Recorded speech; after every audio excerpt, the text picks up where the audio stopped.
इस वक्त की बड़ी जानकारी रायपुर से। भारतमाला परियोजना में घोटाले का मामला सामने आया है, जहां पर ईओडब्ल्यू ने 10 लोगों के खिलाफ कोर्ट में चार्जशीट पेश की है। सरकार को 32 करोड़ के नुकसान का अनुमान है, तो 10 आरोपियों के खिलाफ कोर्ट में चालान पेश किया गया। फर्जी दस्तावेजों से बैंक डेट में जमीन बंटवारा फर्जी दस्तावेज में करने की जानकारी सामने आई है। फर्जी दस्तावेज बनाकर राशि ट्रांसफर की गई, तो राजस्व अधिकारियों पर भी मिलीभगत का आरोप लगा है।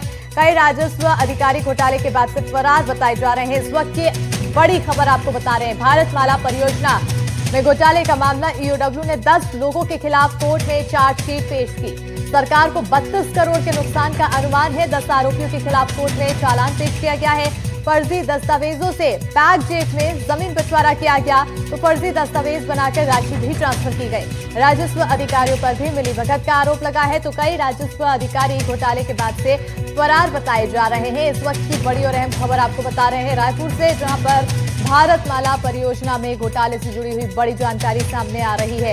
ईओडब्ल्यू की तरफ से लगातार कार्रवाई जारी है। ज्यादा जानकारी के साथ सहयोगी जुल्फिकार अली फोन लाइन पर जुड़ चुके हैं। जुल्फिकार, घोटाले में अब 10 लोगों के खिलाफ चार्जशीट पेश की गई है कोर्ट में और कई बड़े खुलासे।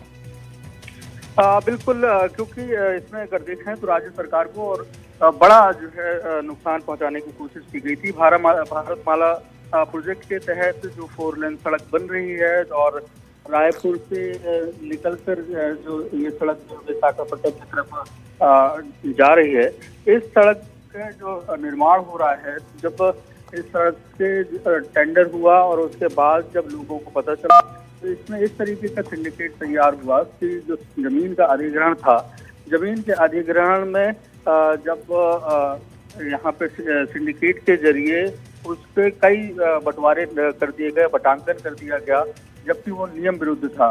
क्योंकि नियम के अनुसार जो पहले से लोगों के नाम पर जो जमीन होती है, उसी आधार पर लोगों को मुआवजा दिया जाता है। लेकिन यहाँ पे भारतमाला जो प्रोजेक्ट है, उसकी नोटिफिकेशन जारी होने के बाद बैक डेट में बहुत सारे जो ट्रांजैक्शन है वो किए गए और बटांकन किया गया। और तो इसी मामले में जो तत्कालीन सक्षम अधिकारी थे और इस सिंडिकेट से जुड़े हुए जो लोग थे जिन्होंने इस भ्रष्टाचार को अंजाम दिया, उनके खिलाफ ईओडब्ल्यू ने जांच की और उनमें से कई लोगों की गिरफ्तारी हुई। और इसी मामले में 10 लोगों के ईओडब्ल्यू ने चालान पेश किया है, चार्जशीट पेश की है और उन पर ये चार्ज फ्रेम हुए हैं कि वाकई में 32 करोड़ रुपए का जो राजस्व है सरकार का, उसको नुकसान पहुंचाया गया है। क्योंकि अगर देखें जो नियम है भू अर्जन का, उस नियम के तहत अगर किसी की कोई जमीन हेक्टेयर में है और एकड़ में है और स्क्वायर फीट में है, तो उसके अलग अलग रेट तय होते हैं। जैसे किसी व्यक्ति की जमीन अगर डिसमिल में है, स्क्वायर फीट में है, तो उसको ज्यादा मुआवजा मिलता है और जिसकी बड़ी जमीनें हैं तो उसको कम मुआवजा मिलता है। तो ये मुआवजा बढ़ाने के लिए ही एक जमीन के कई सारे बटांकन कर दिए, मतलब बंटवारे कर दिए और उससे दस्तावेज बनाए गए और उस आधार पे करोड़ों रुपए का जो राजस्व है राज्य सरकार का, उसका नुकसान हुआ है। बिल्कुल, कई राजस्व अधिकारी इस घोटाले के बाद से फरार भी बताए जा रहे हैं। आखिर उनकी धरपकड़ के लिए क्या कुछ कार्रवाई? अभी इसमें जांच चल रही है और इसमें जो इसके पहले जो ईओडब्ल्यू ने जांच की है, उस जांच के आधार पर अधिकारियों की गिरफ्तारी भी हुई है और अब उनसे पूछताछ के आधार पर और जो साक्ष्य हैं वो ईओडब्ल्यू इकट्ठे कर रही है।